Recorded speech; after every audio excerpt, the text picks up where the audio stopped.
ரொம்ப நாளுக்கு அப்புறமா இன்னைக்கு என்னோட ஹஸ்பண்ட் வந்துட்டு நானே சமைக்கிறேன் அப்படின்னு சொல்லி கிச்சனுக்கு வந்து சமைக்க ஆரம்பிச்சுட்டாரு. நீங்க எடுத்த இந்த திடீர் முடிவுக்கு காரணம்?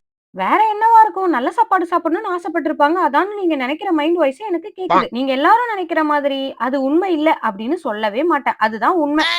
மனுஷன் நல்ல சாப்பாடு சாப்பிடணும்னு ஆசைப்பட்டாரு போல. அதனால நானே சமைக்கிறேன்னு வந்து கிச்சன்ல சமைக்க ஆரம்பிச்சுட்டாரு.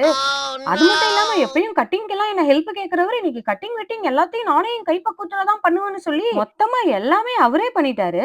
அப்புறம் நமக்கு ஒரே ஜாலியாச்சே. பரவால்ல ஒரு பிரச்சனையும் இல்ல. நீங்களே உங்க ஆசைப்படி சமைச்சுக்கோங்க. உங்க ஆசை, உங்க சந்தோஷம் தான் எனக்கு முக்கியம் அப்படின்னு தியாகம் பண்ற மாரி நான் முடியல. நினைச்சுட்டு இருந்தேன். ஆனா என்னடா சம்மந்தம் இல்லாத இன்கிரீடியன்ட்ஸா இருக்கே. சிக்கன வந்துட்டு மேரினேட் பண்ணி போடுறாரு. தக்காளி போடவே இல்ல. அதுக்கப்புறமா கேப்சிகம் வேற போடுறாரு. கேட்டா பேரு பெப்பர் சிக்கன் சொல்றாரே. ஒருவேளை இவ்ளோ நாள் சமைச்சு கொடுமைப்படுத்துனதுக்காக, பழிக்கு பழி வாங்குறதுக்காக இன்னைக்கு சமைக்கிறாரோ? அப்படி நான் திங்க் பண்ணிட்டு இருந்தா, சூப்பரா பெப்பர் சிக்கன் ரெடி ஆயிடுச்சு. வந்து வந்து டேஸ்ட் பண்ணி டேஸ்ட் பாருன்னு பாருங்க. சொன்னா உண்மையிலேயே நல்லா இருந்துச்சு.